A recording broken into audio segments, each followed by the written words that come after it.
Kita langsung lanjutin aja alur cerita Chainsaw Man-nya. Ini Sawatari, kami bertemu dengan Chainsaw di lantai ketiga gedung. Cepat kirim bantuan. Ternyata nama cewek ini Sawatari, teman-teman. Aki terlihat shock mengetahui Himeno yang koit, guys. Sementara Sawatari melihat Aki yang pasang ekspresi kayak gini. Pertempuran antara Denji sang Chainsaw Man dengan Blade Man masih terus berlanjut. Mereka sambil bertarung deket Sawatari ini. Pertempuran mereka cukup sengit. Denji nyerang, ditangkis. Katana Man juga nyerang dan malah gedungnya sampai ada bekas tebasan. Kayak gini cuy. Bahkan Denji juga kena dikit, tergores gitu. Sakit, katanya Denji. Denji didekati anak buahnya Katana Man. Kita tembak aja, incar tangannya, katanya Blade Demon alias Katana Man ini. Denji nggak tinggal diam, dia langsung menerjang anak buah Katana Man tersebut dengan lututnya. Denji kembali mendekati Blade Man atau Katana Man itu dan pertempuran sengit mereka masih berlanjut. Oh, brengsek, itu sakit tahu. Hah? Kapan kau menebasku? Katanya Denji. Tiba-tiba anak buah dari Katana Man menembak Denji dan dia kesakitan. Denji kembali menyerang anak buahnya Katana Man dan dia bilang sambil menyandranya, "Oh tuan penjahat, preman payah ini rekanmu kan?" katanya Denji. "Lalu memang kenapa?" "Oh, kalau kau begitu, jika kau bergerak sedikit saja akan kucincang wajah rekanmu ini." "Dasar brengsek," katanya Blade Man. Blade Man atau Katana Man itu siap-siap memasang kuda-kuda untuk melakukan pelancaran penyerangan. "Bagus, kau paham, duduk aja di sana." Malah dikirain duduk sama si Denji, guys.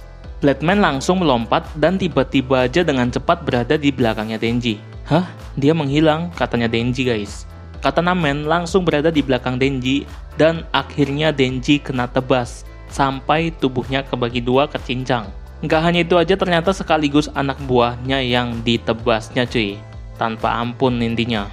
"Oh," katanya Denji kesakitan dan Denji terkapar. "Aku akan bawa dia, cepat ambil mobilnya." Blade Man nyuruh anak buahnya cepat dan akhirnya orang itu kembali ke bentuk manusianya. Cucu Yakuza ini berkata bahwa pemburu iblis itu juga cuman manusia biasa. Tidak mungkin mereka bisa mengalahkan senjata api. Kita bisa lihat squad 4 yang rata dan emang udah diratain sama bandit menggunakan senjata api, guys. Kita udah tahu di beberapa chapter sebelumnya, Himeno bahkan Makima terlihat telah dilumpuhkan dan tewas. Scene pindah di kereta. Para bandit membuat penumpang takut karena adanya tembakan tadi. Orang-orang yang tua itu banyak yang panik juga, guys. Salah satu komplotan Katana Man berkata, "Kita akan segera tiba di stasiun. Pindahlah ke gerbong lain dan membaurlah dengan penumpang." Nah, saat orang ini menoleh, nggak disangka-sangka ternyata Makima berdiri lagi dan terlihat baik-baik aja. Tatapannya begitu mengerikan bahkan. "Wah," katanya orang ini. Di sisi stasiun Kyoto ternyata ada dua anggota biru yang udah menunggu kedatangan Makima. Ada anggota lain yang memberikan laporan. Tampaknya divisi pertama, kedua, ketiga, dan keempat di Tokyo telah diserang. Semuanya diserang menggunakan senjata api. Apa? Katanya dua orang ini, guys. "Benarkah Makima udah mati? Jadi kita sia-sia aja menunggu di sini."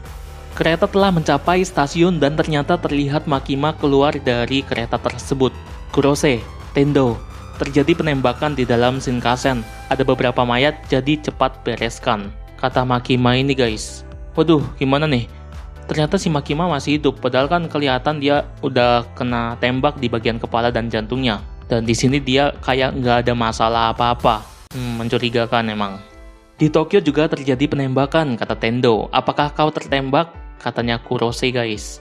Makima malah menjawab bahwa ini adalah percikan darah dan dia bilang, "Aku tidak tertembak." Padahal orang-orang bandit di kereta sebelumnya itu udah pada jadi donat, rata gitu sama Makima.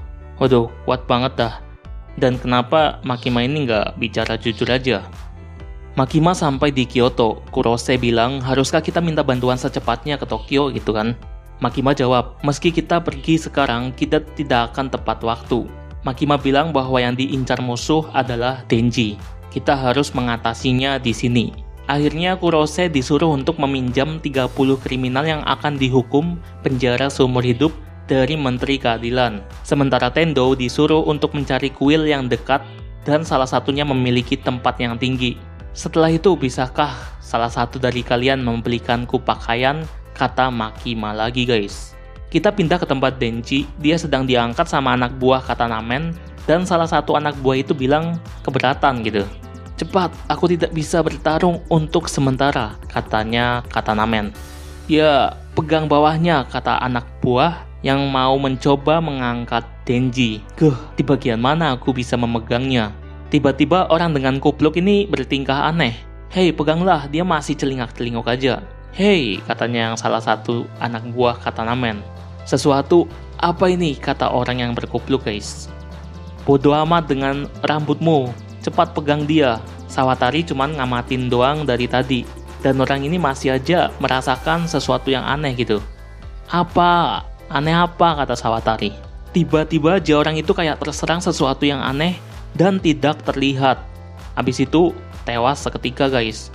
Tubuhnya lenyap dan cuman darah aja sisanya. Sawatari, Katanamen, dan anak buahnya satu lagi panik dan kaget. Sawatari menghubungi rekannya. Tim E mengkonfirmasi lagi kepada tim C bahwa Makima telah tewas.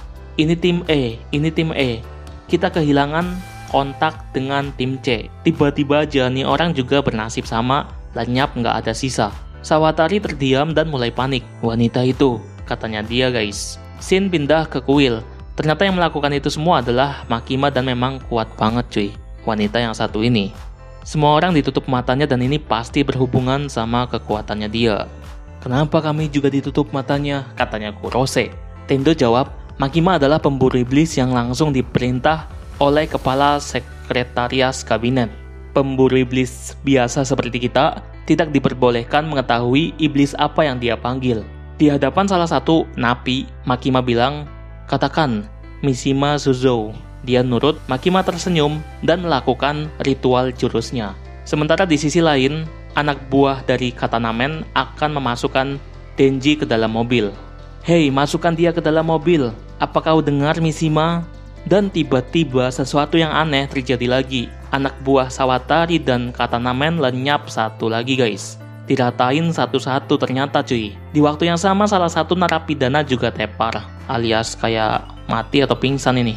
Seolah-olah dikorbankan gitu guys. Makima melakukannya lagi dan lagi, hingga anak buah dari Sawatari dan Katanamen hampir musnah semua. Apa-apaan ini hei? Seseorang, tolong aku. Makima eksekusi juga orang ini. Beberapa waktu kemudian Sawatari yang panik bilang, ini berhenti. Sementara di sisi Makima sendiri, dia bilang, kalian bisa melepaskan itu. Aku sudah melakukan apa yang ku bisa dari sini. Aku akan kembali ke Tokyo. Ternyata untuk menyelamatkan Denji, Makima sendiri yang turun tangan. Dan kekuatannya begitu kuat guys. Agak masih misterius gitu ya. Dan episode ini bersambung. Makasih buat yang udah nyimak dan akan kita lanjutkan di next video.